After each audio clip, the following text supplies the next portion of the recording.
Jay was raised as a devout Christian, and I was raised as a strict Catholic. I even raised my children to be Catholic as well. And we all went to Catholic school. And we recently noticed there was a large amount of celebrities that have come out as Christians. And it made me wonder why people who are super famous and super rich would convert to Christianity so late in their life or career. And we're going to discuss why Daddy Yankee just retired and came out as a Christian too. Lots of people argue that the Bible is a true document and a sacred text. And they also argue if Jesus is real. So I thought, who better to ask than the man who was raised as a devout Christian with lots and lots of teaching about Jesus than Jay. So, is Jesus real?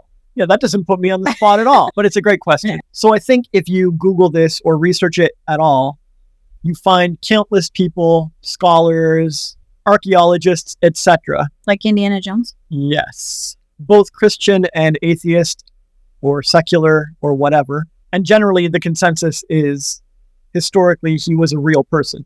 And so with all that evidence and all those people in agreement from all walks of life, it's like, what are the chances he wasn't real? What are the chances all the evidence is wrong and all the people are wrong and all the different factions agreeing that he was historically a person are wrong? It's like pretty slim that he wasn't real.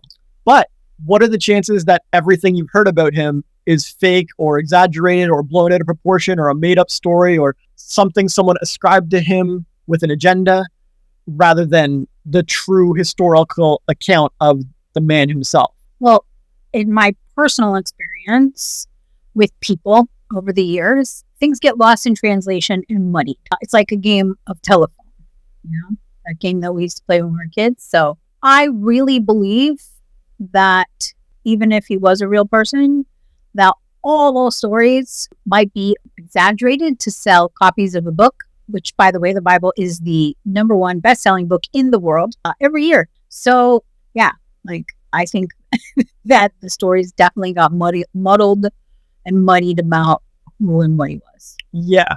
The books of the Bible themselves weren't all one book. Someone put them together and was like, this will make a good encyclopedia. This is a good compilation. They were written hundreds of years apart and stuff. By different people. Yeah, in different languages, from different parts of the world, in different walks of life. It's like, yeah, that's a great way to assemble a book. I'm sure we're going to nail perfect, pristine translation. But really devout Christians will swear up and down that every single word of that book is 100% true and factual and spot on. And then some will be like, well, some of it's true. The parts that I like are spot on. There you go, yeah. So it's like, was the man real? Almost certainly. Is the fictionalized idealization of him that everyone kind of references real? Thinking not. Was it crammed full of agenda from like patriarchal men who didn't want their women to cheat on them or didn't want to deal with whatever, or they wanted to justify slavery or something? They wanted their own agenda met and they threw it in there. Yeah. Like, really, the word of God, of divine universal source, of all powerful, all knowing is like, yeah, you can have slaves as long as you don't steal one from another man or whatever it is. Like, yeah, the Bible has weird slavery laws. I know. And then if you just go New Testament, it's like, okay, but then why did we even talk about all the other books of the Old Testament? Why? It's just bizarre. It's like a bizarre, messy, ridiculous situation. The worst way to create a book on the planet if you want to guide people and have true facts and clear messaging and so on. So I don't know, like apparently God is terrible with clear messaging and can't really communicate anything to anyone. Oh, but he could send an angel to tell a woman that she was going to be a virgin mother. Yeah, I mean, I don't know. Like, I really want people to argue over this book until the end of time. That's the divine plan. Like, I don't know. My point is, to me, the best way to look at it is to understand that great men do exist on the planet. Jesus was surely one of them.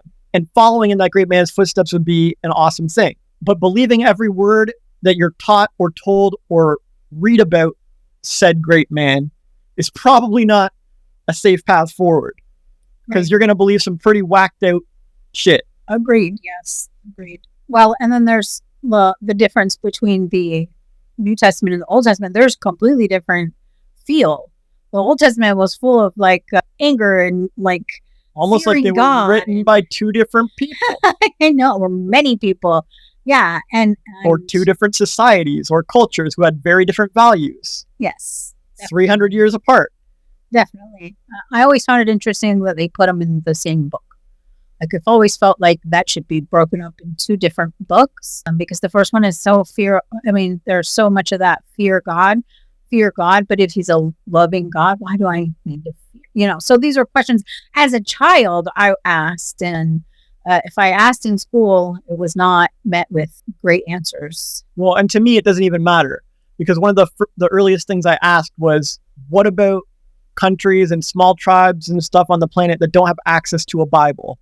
They're just denied the word of God and they'll never find it in their entire lifetime? No, they have a personal relationship with God. They have their own conscience and their heart speaks to them and they can go live a righteous life anytime they want on their own. There's a story of the centurion in the Bible who demonstrates more faith than all of the Jews or whatever. Jesus marvels at his level of faith or whatever. And he's just some random Gentile pagan Roman centurion dude. And it's like, did he have access to a Bible in that story? Was he an avid reader of the Bible? Like, it didn't matter. And it has never mattered.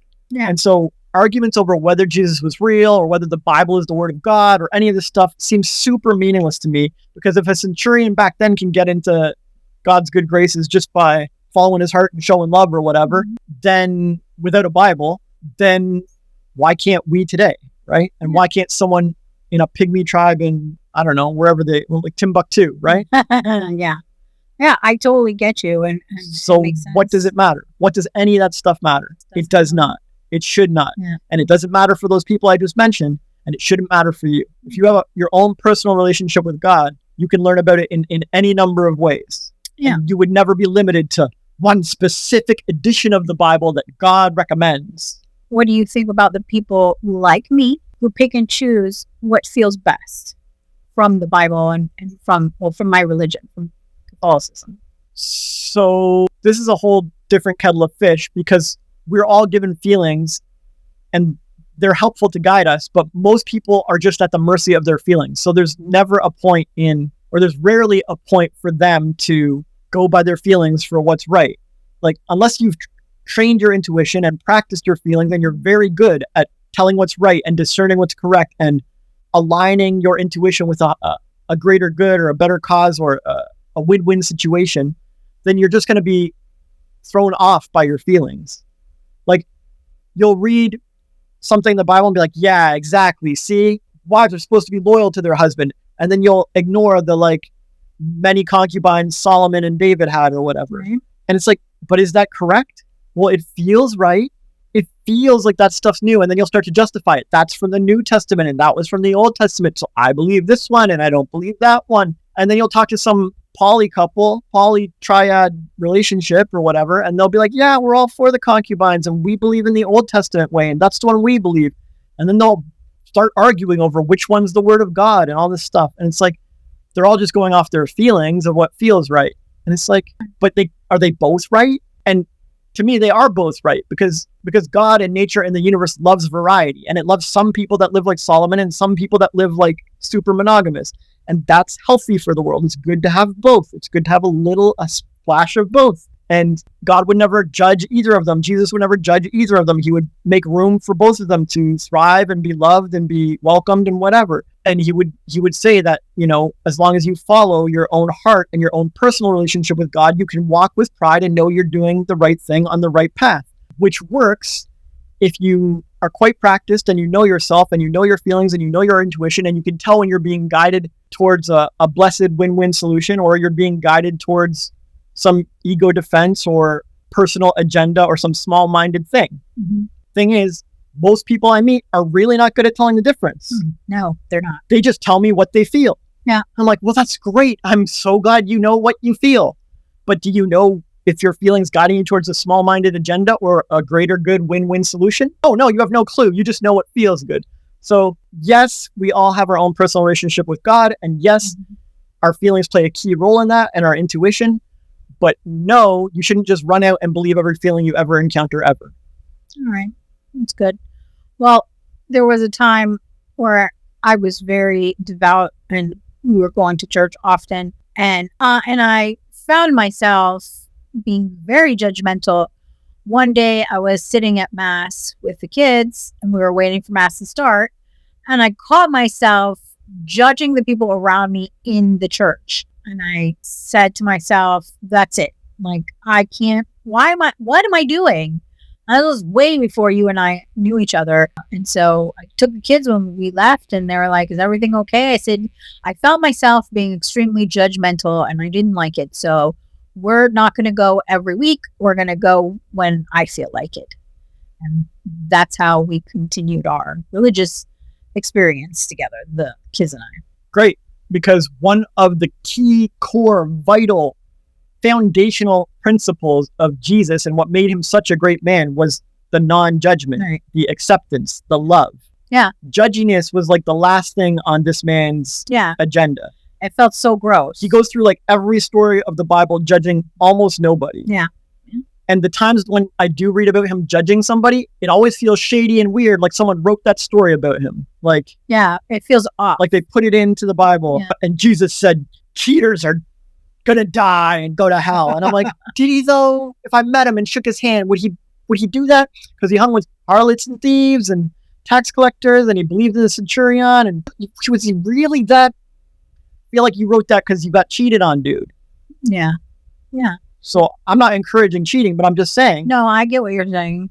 The number one principle I think anyone needs to master if they really do want to follow in Jesus' footsteps is non-judgment. Judge not, lest ye be judged. Let he who is without sin cast the first stone. Like this is it. Love thyself as you love thy neighbor and thy God. Like love, love, love, love, love. Zero judgment, zero judgment, zero judgment. Total acceptance, total acceptance, total acceptance. This is it. This is the principle. Yeah. And it's the last one on most people's list. Yes, that's true. And I want to make a point too for those that are listening or watching that you have what would amount to a theology degree. And you have studied the Bible backwards and forwards. It's actually one of the reasons I really love you so much and why we connected in the beginning is because I am obsessed with theology. I really do enjoy it. I enjoy learning about other religions. I love people and understanding why they do what they do. And religion is very interesting to me. So we don't really talk about our religious education. And we don't really talk about our religious backgrounds or feelings very much, but I guess we would call ourselves spiritual, not religious, and quite knowledgeable about the Bible and all the things we're talking about today. And so I just kind of wanted to point that out. So even though you don't have the official master's degree in theology, you do. Yeah, I've always excelled at philosophy and world religions and all that stuff. And I knew the Bible pretty well, but I can't quote it chapter and verse anymore. I just remember the fables and the stories and the principles. But you can still quote a lot more than I can. So like I'll have a random remembrance of some part of the quote and I have to look it up. But you just did it now. You threw out 2 or 3 of them and I'm like, dang. Yeah, I was raised on them and I took them to heart. And I always said my idols were Jesus and Jay-Z. But I stopped saying that because it confuses people and they get all bent out of shape and start assigning a whole bunch of labels to me. And it's like, all right, whatever. I'm just me and I want to live a good life. I want to be a good role model. I want to demonstrate living well. And I don't need to mention or name drop anyone in particular to do that. So I just kind of pull it back a little bit. But since today we're talking about Christianity, might as well put it out in the open. Yeah. We have a client who is pretty Christian and we've coached her before a bunch of times. And when she was struggling, one day I just happened to mention God and angels and she was all ears. She was all ears and surprised. She was like, I would never have expected you to say that. And I said, well, I just want to teach people to be happy. I'm trying to teaching myself to be happier as well. And, I don't feel the need to either name drop myself. So like, there's no need because then people also get a vision of who I am, or they think I'm something I'm not. And then I show off my boobs and they get all weirded out and confused. And so I just try to not really talk about it much. I love it. I respect it. And here's the thing. I've studied this stuff so much that it sounds like super not humble and not like Christian style humility, but I honestly feel like I understand Jesus better than anyone I've ever talked to, better than pastors, better than all these people. Like, they talk a good game, or they research it pretty well. There's some people who have like a pretty good grasp of it, but if I put them side by side with Jesus in modern day or in ancient times or whatever, would they be able to live like he lives? Would they be able to pull off the courageous decisions that he does? Would they be able to step up and maintain the integrity when life throws them curveballs? But for me, I've had a lot of practice with all that stuff. I generally maintain my integrity in most situations. I'm not perfect at it. I'm not claiming to be perfect. I'm not saying there's not someone better out there. But so far, I haven't met anyone who understands Jesus and his principles, at least the historical Jesus that makes the most sense. Yeah, but than me. Yeah, but anybody who goes back and looks at any of our episodes will see that you have a third way of thinking about most things. And non-judgment. Yeah, and non-judgment. The only time you've ever been judgmental, I think, is when you were starting your league practice and you would get mad at those people. Yeah, I was pretty judgy of those people. Yeah. I admit that. But that's something I aimed to eliminate. I practiced eliminating because it was the one area where I was still judging. But that's my point. Like, most people are, this is being judgmental, by the way, is something that I work on almost daily. Is something that I catch myself doing. And like, I've gotten much better, but it's been a journey. And so I want to be clear about that. But I honestly haven't seen, like, and it's unusual for people not to be judgmental about others.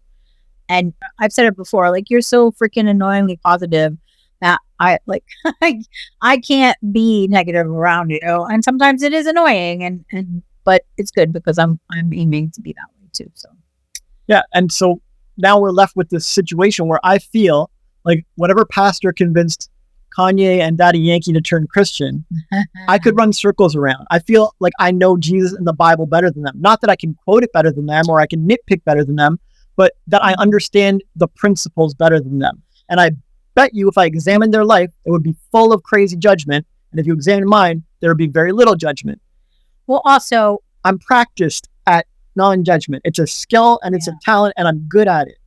Well, not only that, but the people that tend to be into religion, like as their job, like pastors and fathers and whatever, priests, I mean, they actually believe the Bible word for word, like that God himself wrote it with a lightning bolt and it's done. It's a done deal, where I don't believe that.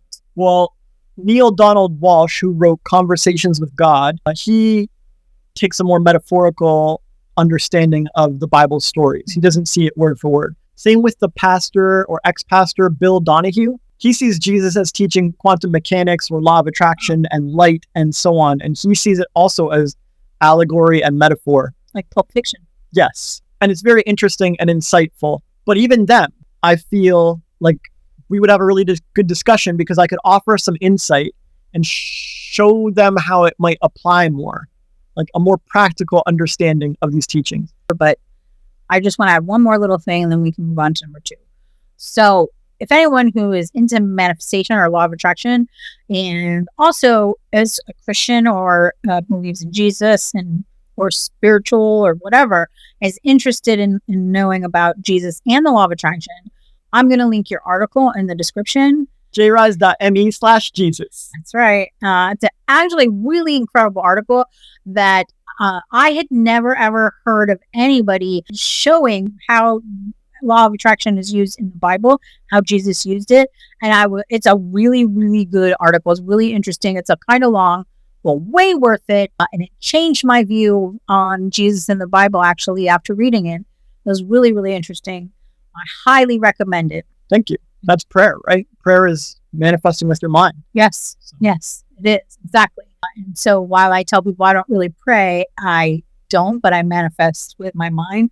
But I'm talking to God. So 1 and 2 are answered. And so now we're going to move on to question 3. So Jay, why, when I was a devout, strict Catholic and giving up meat on Fridays and going to church every week and going to confession, why did I feel more anxious and depressed and judgy than I did when I wasn't doing that stuff? When that's what's supposed to help it. That is a good question. I couldn't say exactly. There could be a million reasons. You were depressed back then because you were failing in school. It could be something unrelated. But assuming it was related to the religion, I would say that there are some groups on earth that if you join them, you will feel uplifted and elevated and you'll become a better person. There are other groups that if you join them will make you judgy and antagonistic and more unpleasant. Some groups are bad influences and some groups are good influences. We see this with our children. All parents want their kids to hang around good influences and don't want them to fall in with bad influences. Right. Out of all the religions, which ones seem the most dogmatic and agenda-driven and overzealous and judgy? Católicos, the Catholics. Yeah, so probably the Catholics are on that list. Would you say Buddhists are on that list? No. Right. For the most part, Buddhism does not, as a doctrine or as a group, encourage overzealous judgment of others. True. Actually, I think all the others do in some way, shape, or form. It's not just Catholics. Because I said that. Well, I didn't want people to be like, but mine too, and mine too. And well, so does Christianity generally as a group encourage judgment? Yes. Even though the founder, the man who inspired the entire religion, his number one thing was non-judgment. Yes. And now they're like the most judgy religion, or one of them. Yes. Would you say Islam encourages judgment of the infidels and the outsiders? And yes. But Buddhism? No. Yeah. The Aleister Crowley Church of Satan or whatever, do they seem super judgy of other humans? If you're not part of our church, you're No. Yeah, they're pretty chill. No. Yeah. Now, I'm not encouraging this or voting, giving them a vote of confidence or anything. No. But I'm just saying, yeah, as humans, we are hopefully able to discern the difference between certain groups. And as parents, we can tell if a group is a good influence on our child or a bad influence on our child. Right. Not that I believe in good and bad, and I don't think Jesus did either. But the point is, it's wise for us to all be choosy about which groups we align ourselves with or claim we belong to. Fair play, yeah. And so if you claim you belong to one of the judgiest groups on the planet, it's got to make you think twice. It's got to make you wonder. And do I think that someone who belongs to one of the judgiest groups on the planet is going to feel super uplifted? They're going to be just a light in everybody's life with their judgy religion. No. So you asked, why was I more unpleasant and angry and depressed and judgy when I was part of such and such group, Catholic group? And I would say, how could you not be? If you joined Buddhism and you were part of that group, I think you would have been a bit more zen, a bit more calm. I don't think you would have been very depressed or whatever. So when I was in my early 20s, I went on a spiritual quest to learn about other religions. And that's why I fell in love with theology, was learning about these different religions. And did you join a calm, zen, peaceful religion? In the end, I decided to be more spiritual because I understood what God was. But just so I'm clear, you never joined a zen, chill, calm, peaceful religion like Buddhism. Oh, so the reason I brought it up is because Buddhism was one of the religions I studied. And during that time, when I was going to the temple and learning from the other Buddhists, and that was probably the most peaceful time of my life. I was a lot calmer. I was living in Ohio, and I only had one child and going to college, and it was a more peaceful time in my life. And I never really connected the two till just now. So you just said that. So that's really interesting. So while I didn't join officially, I did study with them, and I learned a lot about their religion, and it was definitely a lot different from the other religions I studied. There were 6 of them, and it was a complete different energy and environment. Yeah, food for thought. A lot of people like to call themselves Catholic or Christian, but I'm not the judgy kind. Yeah, I've heard that. And it's like, but then why even claim the label though? And was Jesus religious? No. Was Jesus religious? No, I don't think so. He wasn't. He talks about God. He dismantled the religions. He made fun of the Pharisees. He tipped over the temples. He had nothing to say with these elders and rabbis. They hated him. They did. Because they were all religious. but he was the blasphemer who was not religious. All he was doing was preaching love. I'm saying, but then the irony is they got a whole religion. Some people put him up on a pedestal and were like, build a religion around this man. And he was like, hello? I've spent my whole career slamming the religions. All you dogma believing people, right? Right. He spent his time telling us that we were all children of God and that we all had God inside us and that we all had pieces of God and we were all connected to God and we all had our own individual connection to God and we didn't need anyone to tell us. We could just pray in quiet, in peace on our own and get the answer. And now all these pastors are telling us what God meant. All these other people are passing us the word. He was never about that. Right. It's true. So when people join a religion, it really has to make you think. Like if Daddy Yankee really understood this and knew what Jesus was about and talked about and his principles and so on, I'd be like, yo, Daddy Yankee, did Jesus want you to join a religion? Did he want you to join a man-made religion that put me up on a pedestal? That's a good question. Or did he want you to follow in my footsteps? Be like me, as in create distance from the religions of the day. Don't fall into the modern culture or whatever the rabbis were saying, right? That's what he preached. He did. That's what he taught. He did. Cut out this bullshit religion. But then every time I turn around, another celebrities join in modern day Christianity.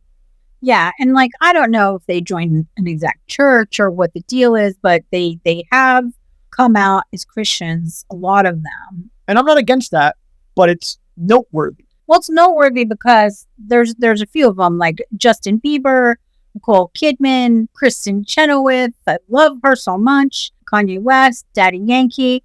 Like, it's pretty incredible. And that list goes on and on and on. That's not the end. I just can't remember them all. But in my research, I found at least 40 to 50 of well-known celebrities. Oh, Angela Bassett too. Like there doesn't seem to be a rhyme or reason. I don't know if these people all grew up like me, or like you with religion and then didn't stayed away from it because they were building their careers and then decided to go back. I have no idea all the reasoning behind all of them. I just find it very interesting that it's more and more are coming out as Christians. And it's very interesting to me, like I said before. Well, it's all good. Everyone has their own journey and path. Some people dabble with Christianity and then fall out of it and then join back into it. And I don't know anyone's life path and I don't think it's right or wrong. I'm just saying this is worth thinking about and there's deeper questions to ask here. And if the celebrities aren't asking it themselves, I think we should ask it of them. Yeah, great. Yeah. Well, you were raised with Jesus and you believe in teaching people how to be happy and loving like he did, right? And you taught me the same things. You taught me to be loving, love myself, that I'm valuable, that I'm worthy, that it's easy for me to make money. And those are all the things that are in our book, Eyes Wide Open, Volume 1. But it's just a book. But it's just a book, not a religion. And we are giving away free PDF copies of the world's first self-help coffee table book. It's go to eyeswideopenfree.com or click on the link in the description and get it now. But don't turn it into a religion. Thanks. So like I mentioned in the last question, there's a huge list of celebrities and Chuck Norris too that have come out as Christians. And so Jay, I was just wondering your opinion because we don't really know, but why do you think that Daddy Yankee retired and came out as Christian? Oh, and also decided to start using his birth name instead of his famous name. Another good question. And when we are cold, do we not adjust our life to become warm? Yes. When we are tired, do we not adjust our life to become rested? Yes. So in general, do humans and all of nature seek some form of balance or equilibrium? They always try to get back to a certain state. Oh, yeah. If a place is too dry, eventually the rain will come. Yes. To reset things. Yeah, to balance it out. Or if we have a giant desert, there will also be a giant ocean. Yes. So this equilibrium or balance is a very common universal principle to be found just about everywhere. Right. So if we take someone and we make their life about materialism and fame and wealth and pleasing others and physical, man-made, tangible achievements, what would balance that out? Like, what is missing? Self-care, mental health, spirituality. Spirituality, yes. Yeah? Yes. So what would be a natural, universal thing to do when you've had too much materialism or too much tangible, physical focus? To like leave that, like Jim Carrey did. Yeah.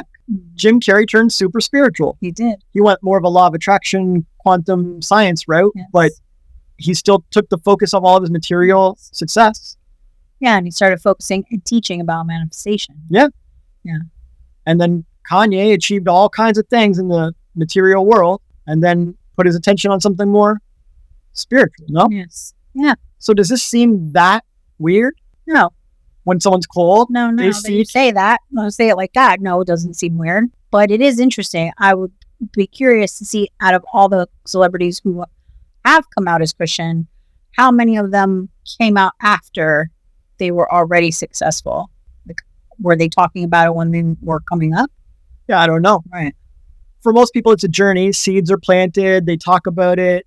They're doing their career, but they sometimes go to church on Sundays, yada, yada, yada. I don't know. Yeah. Different for everyone. Right. Maybe they just had an epiphany one night. But regardless, if I hear a story of someone who was very physically focused and they eventually hit a turning point where they wanted to become more spiritually focused, I am not surprised. It's like someone telling me they got tired of Alaska and they wanted to try somewhere tropical. Like, Oh, that's why I want to go to Florida. I'm saying. Or like someone saying they were tired of being poor, so they finally got down and made money. Like, yeah, that makes sense. It's balance. It's equilibrium. It's contrast. It's experiencing the other side of the thing that you've been experiencing for so long. As for the name change, again, this is kind of tied into it. If you associate one name with all the physical success and the materialism and all that stuff, the grind and the rat race, when you start to focus on a new spiritual life and experience the other side, what is a big identifier that would keep reminding you of your old ways? What would make it difficult to transition or to focus on the new you? If everyone still called you by that name, Yeah, if you feel like a new person inside, what's the first thing you want to do? change your name. That's what I did. This is a lot of people. This Yes. is a lot of people. Yeah. Identity is a big thing. Even Jesus taught it. I am that I am. Yeah. If you say I am, it is one of the most powerful affirming things you can do. And if you say I am addicted or I am needy or I am desperate, you're creating that stuff. This is just how I am, I guess. I heard someone say that recently, actually. And I thought, interesting. But you can also say, I am succeeding. I am progressing. I am growing. I am spiritual. I am loving. I am kind. I am accepting. These I ams are powerful too. You can say, I am part of Christianity, one of the most judgy overall world religions, or you can say, I am a Buddhist and we welcome all and judge none. Like, your I ams are powerful. And I make it sound like Christianity is bad or whatever, but I was raised on it. I love it. Jesus is a huge like role model for me. Yeah. I study this, whatever. I just think it's funny what modern Christianity has done with the man's teachings. And I know some people like Bill Donahue or Neil Donald Walsh have a much more positive spin on it. Even Bruce Warren, who was like a little heavy-handed with it, but he got it. He wrote The Purpose-Driven Life. Oh, I don't know that. Christian author. But for the most part, in my limited experience, and we all attract who we attract, I've tended to attract judgy Christians in the past. So I find it humorous. Yeah. And I like to draw the contrast to Buddhism. But, you know, I love it all. Like, really, no judgment. It's all good. Right. But yeah, I hope that answers your question about why these celebs would make this switch and why they would cut ties with their old name. Makes sense. I didn't even think about that because I did the same thing. Like, you know, everyone calls me Cyn now. Well, anyone getting divorced or married goes through this. Yeah. When they get divorced, they want rid of that name, man. It's one of the frustrations I have right now is every time I have to sign my married name. It's so annoying. But why would it matter so much? Well, it matters because you see yourself as a new person with a new life on a new path and a new vibration and a new way. And a new This reminds you of your old ways. Yeah, every time I have to hit that name, it reminds me that I can't sign yours because this is still something I have to take care of. So it's really annoying. So, all right. Thank you very much. I really appreciate your openness and honesty talking about something that not everybody's very comfortable speaking about. I mean, we put our whole life out here. So, yeah, I mean, people can hate on me or nitpick a word or say my tone wasn't right or, be mad that I was bragging that I know Jesus so well or whatever. Like, that's not very Christian. Or, call me out for whatever you want. But I'm just trying to provide value, right? Give people something to think about. And, let he who is without sin cast the first stone. See? All right. So to kind of go off what we were talking about, the celebrities. So then why would a celebrity that's super rich and famous turn to Christianity for their mental health? Well, even though to me, Christianity in the modern day as a whole seems like quite a judgy group, that wouldn't result in a lot of amazing mental health. Right? The original principles it was founded on, such as non-judgment and love for self and all, alignment with the highest good, and remaining a happy person who believes in good things for themselves and others, do seem good for mental health, no? Yeah. And so whether we like it or not, all groups are selling themselves. All groups are marketing. All groups are pitching for your attention. All groups are trying to show like their way is a good way and is worth emulating and worth joining and worth participating in. That's right. Why they're groups. Right. If they didn't do that, they would be singles. Okay. Yeah. Right? Yeah. And their numbers wouldn't grow. And so out of all of the religions, which would you say does the best job marketing? The best job marketing, Christians or the Catholics. Yeah. Maybe Islam, right? Yeah. Yeah. They do a pretty good job too. Andrew Tate switched. Right? Yeah. Yeah. They do a pretty good job. They got him. Yeah. Yes. Yeah. I'm saying. But you can believe whatever you want to believe. And so every human mind is like in this war of religions, in this war of groups, even in politics. The liberals and the conservatives or the Democrats and the Republicans, whatever you call them. Yeah, you were right the first time. They're competing for your mind. They're competing for your beliefs. They want you to believe in them. Yes. Even though a lot of times they all do the same things or they're lying about the same things or they're empty promises of the same things, but they want you to believe their empty promises or their agenda or their whatever. Yes. And so people don't realize it, but you have precious mind share and precious attention that everyone is competing for, especially big groups. Right.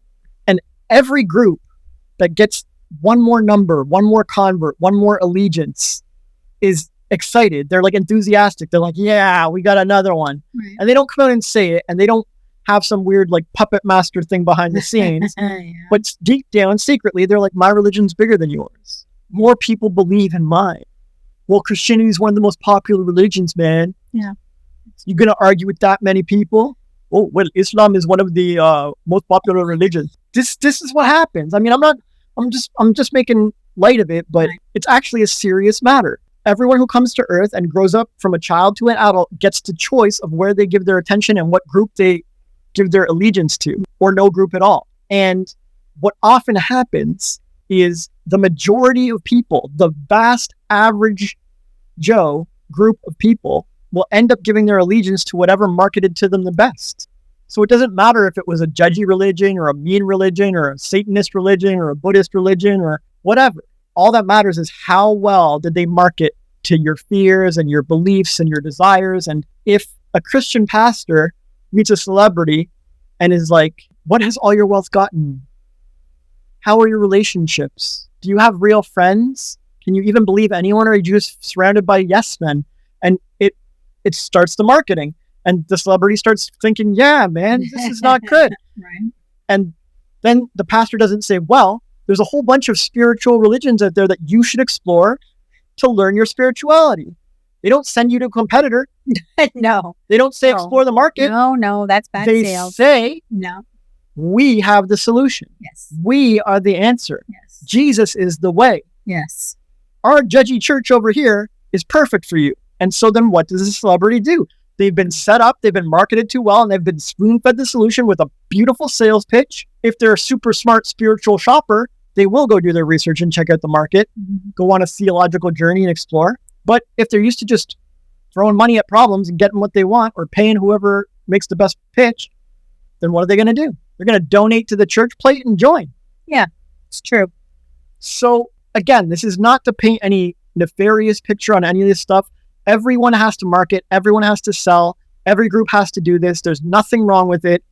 Some people are just better marketers than others. Some religions are just better marketers than others. Yeah, and if you Buddhism sucks at marketing. If you don't think that religions are marketing, you need to look closer at the advertisements and the marketing that is out there that you do notice, because they very much do. When I was little, I remember the Church of the Latter-day Saints, which are Mormon, for those of you that don't know. They're pretty strong marketers. When I was little, they used to have commercials on TV, and they were like those touching, like heartfelt, to tug at your heartstring commercials.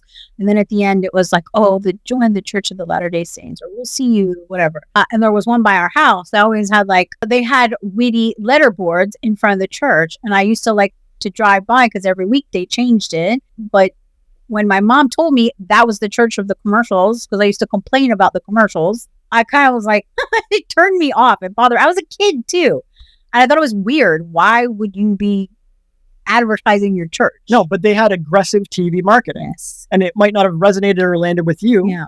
but presumably it would resonate and land with their target audience. Sure. Or it was bad marketing and they canceled it. I don't know. Either way, you asked, why would a rich celebrity like Daddy Yankee convert to Christianity for mental health? Well, don't all of these religions promise good mental health? Yes. They promise answers. Yeah. And they market themselves as the solution to mental health. Yes. They don't tell you to go get therapy. They don't tell you to explore other religions. No. They don't tell you to get a life coach. They don't tell you to take some self-care. They don't tell you to go on a vision quest or talk to a shaman. They don't tell you to try psychedelic substances. They tell you they are the number one and only solution to good mental health. And you will never be saved without them. Yes. Well, not every religion does this, but No, but a lot of them. one does, particularly Christianity. Yes. They are very aggressive about this. And so unless you're super immune to spiritual sales pitches, you're going to be captured. They got you. But the same thing happens in politics. Like Trump does this to all of his followers. True. Or Biden does this to all of his followers. Yeah. Just promise the world and promise what they want and speak to their fears and desires and make yourself look like the only solution or the only answer in comparison to all the terrible bad. And bam, people are on your side. Yeah. Great marketing. Is it healthy? Is it a kind thing to do to other people? Is it the right way to proceed? No. If I went around saying I was the only solution to mental health and you have to buy my book. Now, I think mine's better. Yeah. I think it's good. I think it's a good start. Agreed. But I encourage people to go explore on their own, dabble, check it out, check out the market, see what's out there. There's going to be something right for you. Maybe I'm not the right mental health solution for you. I'm God tier, fantastic, amazing, but sometimes I fail. Sometimes I didn't land the thing. Sometimes you weren't a right fit. Sometimes it was a different timing issue. Yeah, but see, that's one of the things I love about you is like, if you look at the bottom of each page of the book, like you recommend another book. Or you point because I can't. So I have never in my life picked up a book or talked to any business where they said, here, if you want to learn more, go read this person's stuff. People are shocked when I give away or when I tell them about another teacher or another book or that's not our content. And I've been told several times like that, wow, that's very generous. That's so nice of you. And I'm like, I just want them to learn, just like you. Like, as long as they learn, apply, we don't care. It doesn't have to be us. Like, we're great, we're wonderful and all that stuff, but like, we don't resonate with everyone. Like, somebody who is like really into Jesus and is like, Jesus is the only way and there's no other way and he is the only life. And like, they might not like that we are kind of spiritual and on the fringe. So, and ultimately, people are going to hate this so much. It's okay. We've already made a bunch of them mad today anyway. Well, ultimately, every religion believes the exact same thing. They do. Every single one. They do. And you say, no, they believe totally different things. Muhammad and Jesus and God, Lucifer and Buddha and Krishna and whatever. Like, surely they all believe different things. But if you picked any religion and brought it to me and I asked you, does that religion believe that thinking in a correct way will lead to a correct life? What would you say?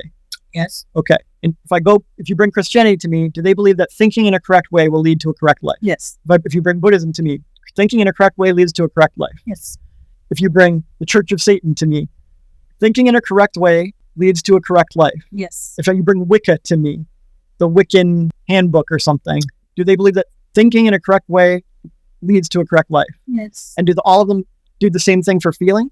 Yes. Keeping your emotions high and feeling good and believing in yourself and all this stuff? Like, they call it faith, but yes. Well, whatever. Call it faith, call it feeling, call it emotion, call it incantations, call it spells. I don't care. It's all the same. And do they all believe that speaking in the correct way leads to the correct life? Yes. So Islam too? Yes. So all religions... Oh, wait, I have one more. They also believe doing the correct rituals will lead them closer to the right way of life. Yeah. Correct actions lead to the correct life. Yes. Okay, so all religions, if I boiled them down to what they're teaching you, it's that thinking, feeling, and acting in the correct ways will lead for you to a correct life. Yes. They all have different ideas about what's correct, but they're actually not arguing. It's like, you know what? You're right. Christianity does believe that thinking, feeling, and acting in a correct way leads to correct life. Buddhism does believe that thinking, feeling, and acting in a correct way leads to a best life. Wicca does believe that thinking, feeling, and acting in a correct way leads to a correct life. Yes. Mormons too, Judaism too. Yeah, like they all do. And I'm going to piss even more people off right now and go as far as to say law of attraction also, even though not a religion, these are just a belief system, they also do the same thing. The correct thinking, the correct actions, and the correct feelings will lead to the correct life. Yeah, and that's what Jesus was teaching too. Yeah. Get your mind right. Get your emotions right. Get your actions right. Go out and live a good life. Yeah. But does anyone do that? I mean, to different degrees with different effect? I mean, sort of. Yeah, but they're busy arguing over which is the correct life. But his whole point was there is a correct life for you. You need to find the correct thoughts for you and the correct emotions for you and the correct actions for you. Agreed.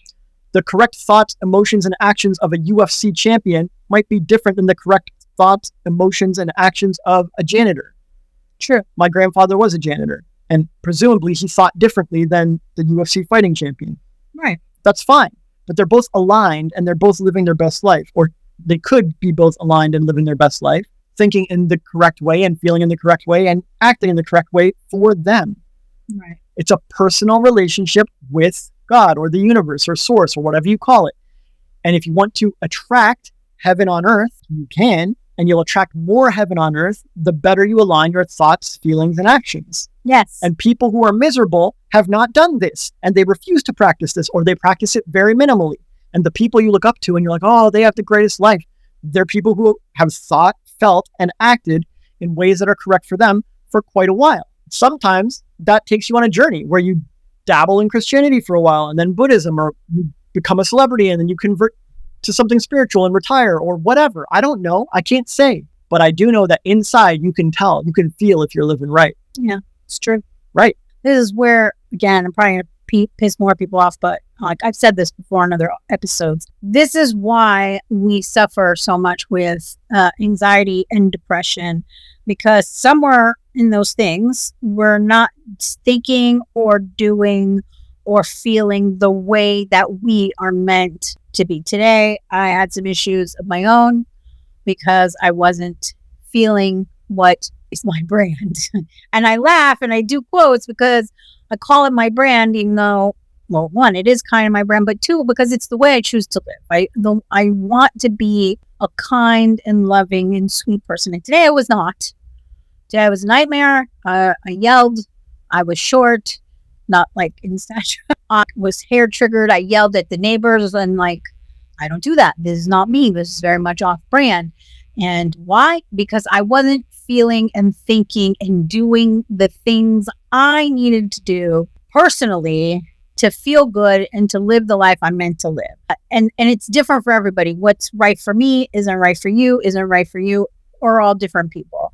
And I think this is why a lot of people argue about religions too, because they don't understand what's right for me isn't right for you. So I think if we can control our thoughts, moods, and choices. You can. Yes, we can. But when we do, and we have them aligned, that's when the anxiety, depression, the fears, they'll start to dissipate for us. Yeah. And Jesus would say that is when you manifest blessings. That is when you get miracles. Yeah. That is when the Heavenly Father comes into your life. That is when you create heaven on earth. You get amazing things from life, the universe, God, whatever, when you align your thoughts, moods, and actions or choices. Yes. Great. Well, thank you so much. I know this is a topic that we've both wanted to do for a while. We have a long list of things that we want to do. We are now on 1 year and 1 week of podcasts. Yay! I'm very proud of us and our consistency, and I'm so happy to celebrate a year of our podcast with you. And I look forward to the next year, and we will have another bunch of more amazing topics and things that we love, because everything we talk about on this podcast is from our real life, our own experiences, things we've learned, things we've taught each other, things we've teach other people. And so we love you, and thank you for listening and celebrating a year with us. So thank you for a wonderful episode, tackling one of my favorite topics. I really appreciate it. It was a lot of fun, and I could go on for hours with other stuff too. But do you have any final thoughts that you would like to share with our wonderful and amazing audience? If more people on earth lived by Jesus's principles, whether historical or fictionalized or idealized, just those principles, and not the twisted, agenda-driven things people claim those principles are, but his actual principles, we would have a way better world. You right now would be living a way better life. But that means acknowledging that we're all spiritual beings, spiritual aspects of God, the children of God, in fleshy human bodies. And the more we align and integrate our thoughts and emotions and choices with this free will we're all blessed with, the better heaven on earth we will create for ourselves. If Daddy Yankee does this best for himself on his life path by joining a Christian church, great, more power to him. If you do it the same way, great, more power to you. If you do it by being a Wiccan or a Druid or just swearing by the Chinese zodiac, more power to you. And the best way I know of doing this, no matter what group, religion, or beliefs you have, is by practicing mastery of your mental and emotional health and then acting accordingly more and more. And if you do that, no matter who you are, tax collector, prostitute, harlot, thief, I know, and Jesus knew, that you can enter the gates of heaven. You got this. Rise up. And that's why our book and this podcast are called Eyes Wide Open.